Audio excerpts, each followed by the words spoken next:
Hello everyone! Happy Monday! Magandang hapon po sa inyong lahat. Magandang umaga, magandang gabi. Ang ingay ng step ko. So, pupunta ako sa palengke. Wala na naman kasing prutas ang aking alaga at saka bibili ako ng colored pencil dahil yung iba di na nagana. Binigyan ako ng pera ni Opa para dun. Sabi niya, ako nang magbabayad para sa inyo. So, pupunta tayo ng sabay mag-grocery na rin ako kasi wala na rin siyang mga prutas. Pakinggan nyo yung huni ng ibon. Ang ganda, 'di ba? Sobrang tahimik. Ang lamig. Buti di na umuulan, grabe. Simula Friday hanggang kahapon, maulan. Ngayon hindi na. Buti naman. Medyo nagmamadali ako kaya pinaspasan ko ang pagpadyak. Nandito na ako sa likod ng grocery. Pero kailangan ko pumunta ng kasi maghahanap ako ng ng cupcake na maliit. Kasi gusto ko magluto ng macarons. So, ayun, medyo malamig. Tsaka ayoko maabutan ng ulan dahil mga 4 or 5 uulan na mga besh. Kaya binilisan ko talaga. Halas stress na eh. Ganda oh. Yun pa oh. Dito na ako sa sentro mga beshi wabs. Ayan, so punta tayo ng pinakang sentro. Doon tayo bibili ng ng cupcake. Ano ba tawag doon? Basta yung cup niya. So kasi maliliit lang. Ingay ng step ko. Wala na masyadong tao dito kasi hapon na tapos Monday pa. Hindi katulad sa city na pag ganitong oras maraming tao kasi naglabas na sa trabaho nila. A few moments later. So nakabili na ako ng maliit na lagay ng cupcake at saka yung colored pencil ko. Balik na ako dun sa grocery. Hindi na ako pumunta sa pinakadulo ng sentrum or dun sa gitna kasi mamadali nga ako dahil maulan na. Baka umulan.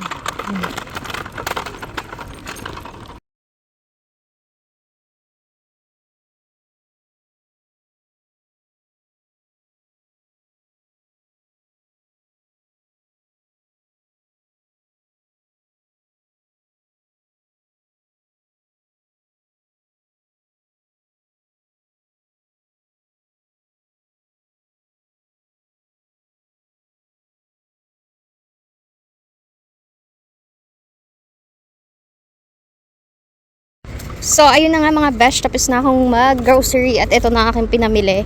Ang ganda ng mga bulaklak ko. Pauwi na Akesh. Hirap naman as usual. Kahit mahirap, tuloy pa rin. Ito ang peg ko. Charot. So, medyo traffic for today. Hello. So, ayun, pauwi na tayo mga besh wap. Tanong ko lang sa inyo. Do you believe in karma? Kasi ako ho ay oo. Kasi lahat ng ginagawa nating hindi maganda sa ating kapwa, may balik sa atin yun. Hindi lang mabilis, pero it would take time para mangyayari yun. Kasi si Lord, lahat ng ginagawa natin tinitingnan niya kung mabuti ba o masama. At hindi ko ho alam bakit kalayo-layo ko na sa city, may mga taong naninira sa akin sa dati kong kaibigan. Which, wala naman akong dahilan para gawin yun kasi almost 1 year ko na siyang hindi nakakasalamuha. In-unfriend ko na siya. Kahit yung mga taong nakapaligid sa kanya. Nandahil sa isang tao. Yung isang tao na yun ay tinulungan ko. Tapos ending, kamukat-mukat no. To cut the story short, ako yung naging masama. Tapos, ayun na nga, nagkaroon na ng madaming issue tungkol sa akin. Pinabayaan ko na lang. Kumbaga, hindi na ako nag-explain kasi mahirap nang baguhin yung paniniwala nila. Kung anong paniniwala nila sa akin, edi let it be. Ayoko na makipag-argue. So, in short, lumayo ako sa mga taong yun. Tapos, last week, as you can remember, nakiparty ako sa city, diba? So, ako, nakita ko siya. Ayoko kasing mag-party na may kasamaan ng loob. Hindi ako mag-i-enjoy. So, binati ko. Sabi ko, hi, hello. Malayo na ako dito. Matagal na. 5 months na. Tapos, okay na yung sitwasyon ko. Maganda na yung trabaho ko. And good for my health. Hala, after 1 week, ayan, may issue na naman sa akin. Tapos, tinanong ko yung mga taong nakapaligid sa akin, sa kanya. Wala naman daw silang naririnig na sinasabi ko yun or whatsoever. Which tama ang hinala ko. Dahil lang sa binati ko siya, siniraan na naman ako. My goodness. Bakit ho kaya may mga taong ganun ano? Arila ang atandaan mo ining. Sige, oras mo ngayon. Si Lord na bahala sa'yo kasi kung ano yung ginawa mo sa akin dati, tingnan mo ang kalagayan ko ngayon, napakaganda. So tigil-tigilan mo ang paggawa ng issue sa akin dyan kasi wala kang mapapala. At sa dati ko namang kaibigan, wala akong dahilan para siraan ka at wala akong mapapala sa'yo. And wala kayong ambag sa buhay ko. Kaya tigilan niyo ako sa mga isyong ganyan kasi ang focus ko ay makaipon, makauwi at gumaling. Wala na akong time para sa mga chismis na ganyan. Napakalayo ko na. Kaya ako nabalik ng Den Haag or ng city is para sa paluwagan. And syempre, makapagpadala sa aking pamilya and also makita yung mga tinuturing kong pamilya doon. But not because of you or anyone na hindi ko na binibigyan ng time and effort. So ayun, na-share ko lang. Digital lang karma. Medyo mabagal nga lang kasi analog char. Later. So andito na nga ho ako sa bahay. At ito ho yung binili ko para sa coloring ko. Ayan na. Ay nga po The next day.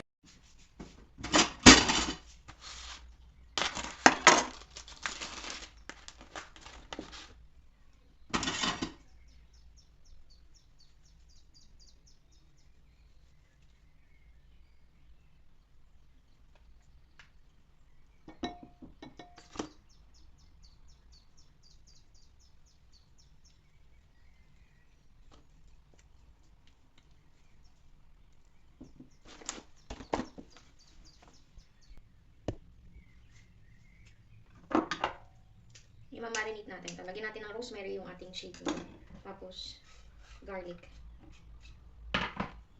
Tapos, ito. Curry powder or luyang dilaw. Paprika. Dried basil. Tapos,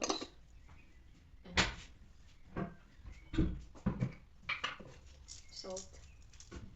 And, pepper. Uy, baka magsitapon. And, lemon.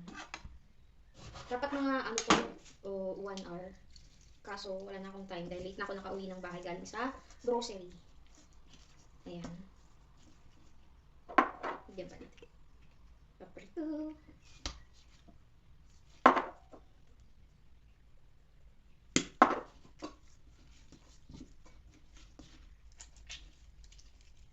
Mga 15 minutes lang. Lalagay ko na siya sa ating air fryer. Tapos, konting olive oil. Tapos, ganun din yung sa sa potatoes natin. Pero yung potato, papalambutin ko muna. Ayan.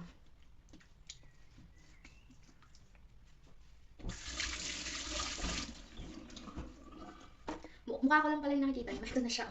Sa kawali ko nilagay kasi maliit yung lagayan ko. So, air fryer na natin siya for like 45 minutes. Diba? Ay. Wala, sama ka siya. Ano ba ito? Yeah. Diba? Kamayin na natin yung sauce. Sarap yung bawang. 180. 14 minutes yan na. So habang niluluto ko yung chicken doon, ito namang potato dito. Papalambutin ko muna para saglit lang doon. Like 5 to 10 minutes pwede ko nang ilagay doon. Habang nagpapalambot ako niyan, ayusin ko itong bulaklak sa pinili. Diba?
ating potatoes. Lagyan natin ng salt. Pepper. Paprika. And hot curry powder. Tapos olive oil. Tapos haluin natin. Lagay ko na yung bawang at saka yung rosemary.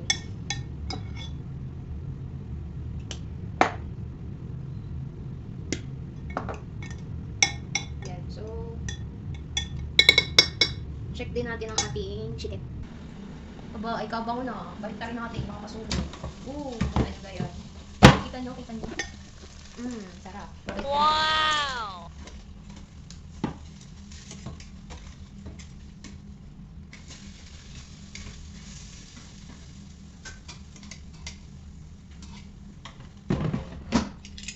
Mamaya, iibabaw ko lang itong potatoes. So, itong old roses natin, hindi pa natin ito tatapon. Pwede pa yan. Ito ay gamot na pangpatagal ng buhay ng halaman or ng bulaklak. Kunti lang, kasi kunti lang yung tubig mo. Ganyan dito. Wow! Tanggalin lang natin yung petals. Tapos, pwede na pala. Bawasan natin yung konti. Ito di na to pwede. Pwede ka mo. Yeah. Tingnan nyo naman ang ganda pa. Ito di na.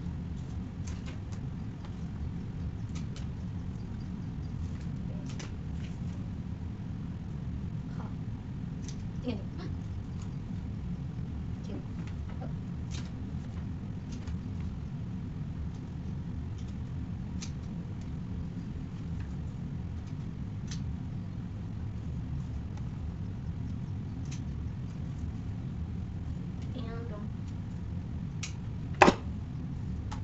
Oo ha. Kasi ito. May isa pa.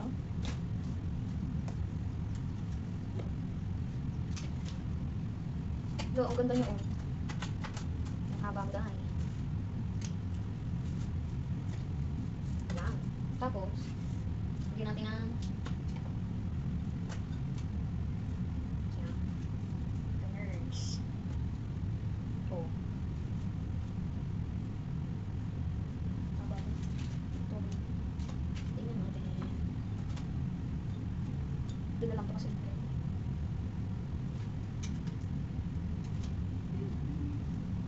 Tanggalin na natin itong white. Pangit na naman siya.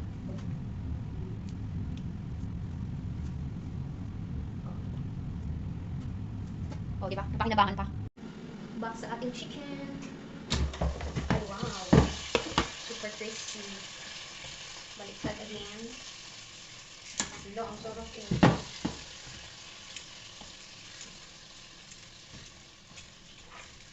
Ay, ayaw mo kasama si Kuya. Si Kuya.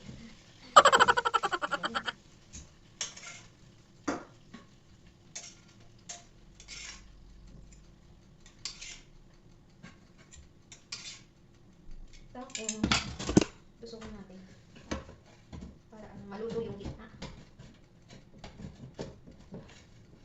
Try ko. Ow!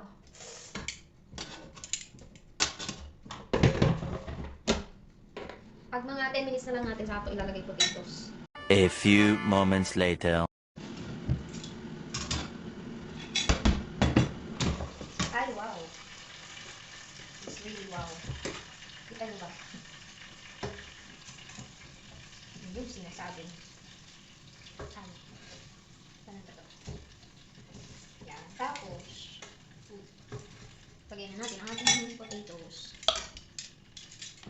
Para paluto.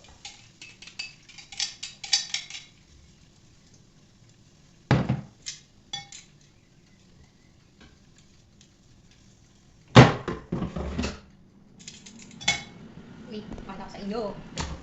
Wow, sarap. Inahon ko na yung chicken kasi baka ano naman ma-overcook. Diba? Sarap. Later. Ayan ho, luto ng mga beshiwak. Tara, let's eat. And that's it for today's video. Don't forget to like, share, and follow. Ayan, kain na tayo. The next day.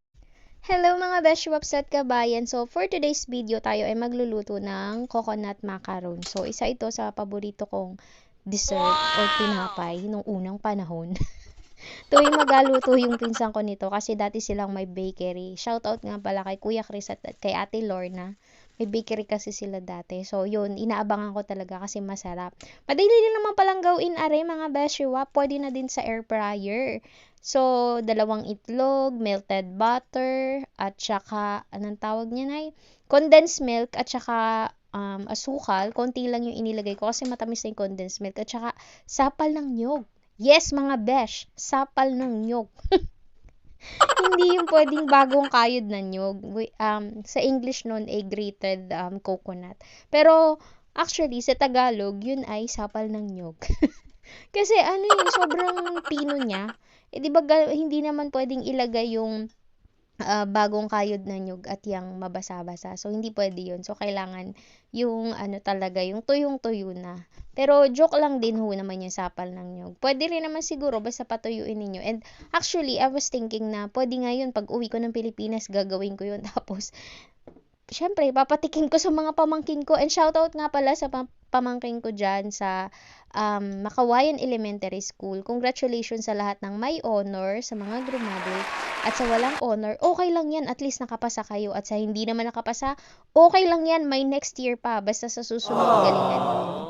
Ang ma-advise ko lang sa inyo is sipagan yung gumawa ng assignment, ng project. Pumasok kayo palagi kahit walang baon. Kasi yun lang yung naging way ko para makatapos ng pag-aaral. Kahit hindi ako ganun katalino. Char! Pero siguro kung ako ay dyan mag-aaral sa Marinduque, hindi sa pagyayabang, siguro may honor din ako kahit paano. Kasi naman ang mga average ko is 80, 90, mga ganon. Ang yabang ni Inday. So, ari na nga ako, nilagay ko na ang sapa ng nyog. Hindi, grated ano lang talaga, coconut. Ayan, so nilagay ko na siya. Then, syempre, nilagyan ko ng konting asin para sa to balance everything. To balance everything. May ganun. And nga po pala, shout out sa aking isa sa pinakamagandang Margaret, leader ng Margaret nung elementary na si Apple Di Maano. Thank you so much sa panunood. Masyado ko naaliw sa mga sinasabi mo. Hindi ko akalain nanonood ka ng mga vlog ko kahit na minsan ay walang kakwenta-kwenta. Pasensya na kayo at ari ay libangan ko lang naman. Alam niyo naman kung nasaan ako, diga, nasa probinsya. Tapos wala pa akong makausap. So buti na nga lang ngayon at mayroon akong inagalibangan, which is yung coloring book. Kaso masakit naman sa mata at masakit din naman sa balakang. Ayun. So speaking of masakit sa balakang, cancel ho ang aking trip to Barcelona. At yan, wala ding gabantay kay Opa dahil magbabakasyon ang kanyang mga relatives. Magbabakasyon yung hipag niya, magbabakasyon yung anak niya. Pati yung kapitbahay namin na tumitingin sa kanya pag wala ako dito ay magbabakasyon din. So, cancel na lang ang trip to Barcelona. Pero yung trip to Paris ko, tuloy pa rin. So, balik na nga ako sa aking ginagawa. So, nilagay ko na nga ni Dini sa maliliit na cup ng cupcake. So, ayan, hinanap ko pa yan sa sentrum kahapon. Nung Monday pa ata to. Yeah, nung Monday. Pinili ko yan nung Monday. Tama ba? Monday. Nakakalimutan ng mga beshiwap. So, ayun, nilagay ko lang paunti-unti kasi aalsa yan. Hindi mo pwedeng punuin kasi, pero alam nyo ba, nagsisi din ako na bakit maliit yung binili kong cup. Dapat pala, medyo malaki para mabilis pero sakto lang, ganun talaga, nasa huli ang pagsisisi. Wala namang nasa unang pagsisisi, bakit? Alam mo ba yung mangyayari? Manghuhula ka ba? Hindi naman, 'di ba? Kaya ganun. Kaya nasa huli ang pagsisisi. Pero sakto lang din naman na maliit kasi si Opa hindi pwedeng maraming kakainin na something with coconut. Kasi ang coconut ay hindi masyadong magiging bloated sila, which hindi na masyadong okay ang panunaw ni Opa katulad ng aking nanay. Kaya ayan, okay lang din yan. Binibigyan ko siya pa isa-isa. Tapos, pinatikim ko yung kapitbahay naming matanda, nagustuhan din niya. Tapos, yung sister-in-law niya din, nagustuhan. Nakadalawa nga So, inilagay ko na sa air fryer. Nakakatawa kasi parang, pag may lulutuin ako, trial and error mga besh. Huwag kayong matatakot kung magkamali kayo sa unang pagkakataon. Kasi, sa pangalawa, alam mo na. Lalo na sa pangatlo, perfect mo na yan mga besh. So, kung nahack yung unang Facebook account ko na may 11,000 followers, okay lang.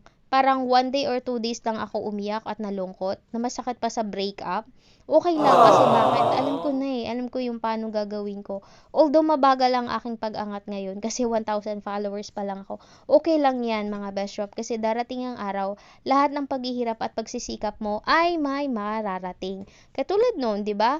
Yung pinagawa kong tindahan ng nanay at kuya ko, yun ho ay katas na ng YouTube channel ko, mga besh! O, hindi nyo akalain. Pero di naman ganun kalaki, kaunti lang naman. So, unang nilagay ko is 10 minutes. Agoy, ayan, nasunog na nga ni po mga beshi wap. So, yung pangalawa ay ginawa kong parang 10 minutes. Tapos yung huli, ginawa kong 4 minutes. Ayan, perfect na yung pangatlo. So, yun lang ho for today's video. And don't forget to like, share, and follow. And mga beshi wap, alam nyo na, by June ho or July, mamimigay tayo ng pang-load. Bye for now, mga besh! The next day. Good morning everyone! Happy Thursday! So, pupunta ako ng sentrong, bibilang ko ng isda si Opa. Sasabay ako dun sa hipag niya. Pabalik, mag-step na lang ako. Ayun na nga mga besh, fast forward. Ano daw? Yan, namimili na ako ng kamatis kasi lalagay ko sa ating salmon. Ganirila ang ho ang pagbili din. So, pagkapili mo ng kamatis, ilagay mo dun sa timbangan.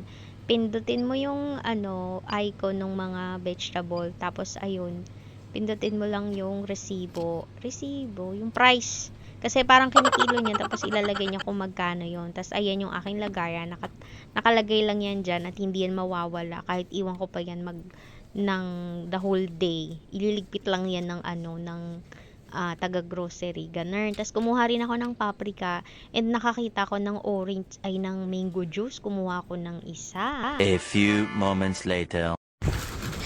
Ayan, so nakabili na ako ng salmon at kamatis. Pero bibili pa ako isang fish. Gusto ni Opa yun.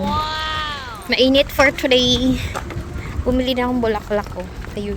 Yung every 10 a.m. bumubulaklak. Anong tawag doon? Anong tawag doon? Alas 10 kasi tawag doon sa amin sa probinsya namin. Sa inyo mga besh. Ano tawag doon? Papunta tayong sentro. So, andito na ako sa sentro mga besh waps. Nakita nyo ba yung truck? Try ko. Wait lang, papakita ko sa inyo. Naglalagay sila ng mga bulaklak. Mga ganyan. Yan, nilalagay nila. Ayun yung truck, oh. Galing. Nilalagyan nila yung buong sentro. Diba? Only in Netherlands. A few moments later. So, ayun mga beshiwap. Bigo tayo makabili ng isdang gusto ni Opa kasi 25 to 30 minutes pa bago ma-fry. Ang tagal nun. So, iba na lang binili ko. Tapos bumili ako ng mangga at cherry. Uwi na tayo mga besh. Ang ganda ng araw today, ng weather. So, ayun, nagmamadali na akong umuwi mga beshuwaps kasi alam ko nag-iisa na yung amo ko. Pero pagdating ko, may bisita siya at mayroon siyang kaututang dila. So, ayun na, excited pa naman akong ibigay sa kanya yung pasalubong ko. Kaso laang wala nga ning fried fish o pritong isda na paborito niya. Pero may iba naman akong binili which is nagustuhan naman niya and that is good to Later. So, andito na ako sa bahay, Haggardness. May bisita ang aking anak. Ito na yung mga pinamili ko. Ito ay cherry. Bilang ko siya ng salmon. Strawberry malalaki. Grabing lalaki. Bumili ako ng mango. Yan. Tapos, olive oil. Siyempre, bigas. Tomato yan. Tsaka paprika at tsaka yung sandwich niya. Ayun. Pipina yung sandwich niya. Ayan lang aking nabili. Ipapakita ko sa inyo yung bulaklak na binili ko. Ang pangalan pala niya ay Portucola. Ayan siya. Yung tuwing alas 10 lang ng umaga. Mag-bloom. Ayun pala siya. Portucola small. Meron din naman palang malalaki nito. O, diba? Galing. Tingnan natin kung may passport. Ayan o, passport. Land passport. O, sangkap ha. Galing, no? May yellow siya. Parang yellow lahat ata. may pink din. Yun, kaso naputol na siya. Ayan, so tomorrow baka mag-bloom siya kasi ngayon lanta. Tingnan nyo naman yung nabili kong strawberry nung Monday. Tapos ngayong Thursday. Ang laki. Dambuhalang strawberry. Ito naman, dambuhalang cherry. Kersin ang tawag nito, kersin. Strawberry.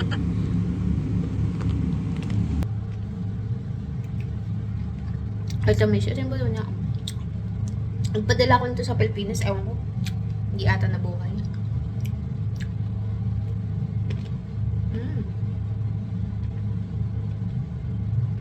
Sarap.